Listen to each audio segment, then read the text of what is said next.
আশীর্বাদিত পবিত্র করে তোলে। খেজুর পাতা হাতে নিয়ে শোভাযাত্রা করে আমরা যীশু খ্রিস্টকে ত্রাণকর্তা, প্রভু ও রাজাধিরাজ রূপে সম্মানিত করতে চাই। যিশুর সময়কার লোকেরা যেমন মহানন্দে জেরুজালেমে প্রবেশ করেছিল, আমরা যেন প্রতিদিন যিশুর সঙ্গে এগিয়ে যেতে পারি তোমারই স্বর্গীয় রাজ্যের দিকে। এই প্রার্থনা জানাই মহিমান্বিত প্রভু যিশু খ্রিস্টের নামে।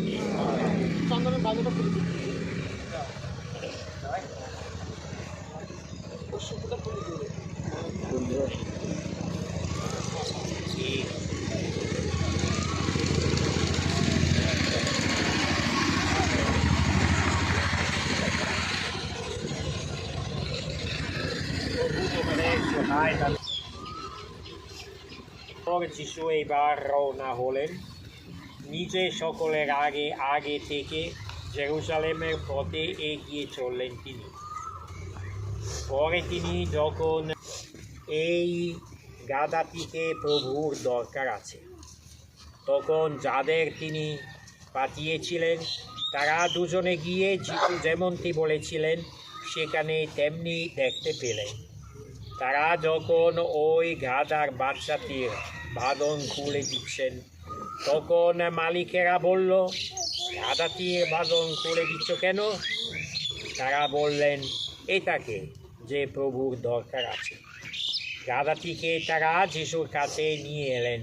তারপর তার পিঠের উপর নিজেদের গায়ের চাদর ফেলে দিয়ে যিশুকে তার উপর বসলেন। তিনি যখন এগিয়ে চলেছেন, লোকেরা তখন নিজেদের গায়ে চাদর পথের উপর বিছিয়ে দিতে লাগল।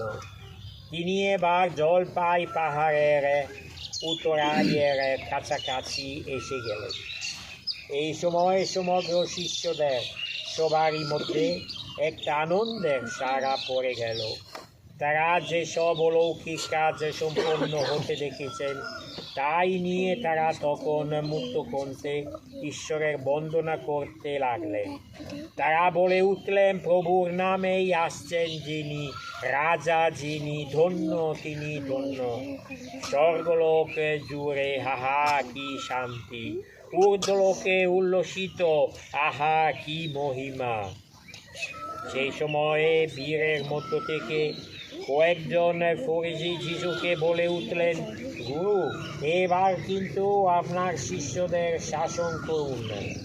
তিনি উত্তর দিলেন, আমি আপনাদের বলে রাখছি, এরা যদি বা চুপ করে, পাথরগুলো কিন্তু চিৎকার করে উঠবে।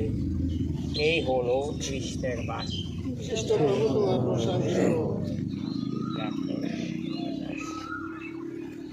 আর পাতাগুলো নিয়ে চলো, বাচ্চাটা একটু খেলা করেন।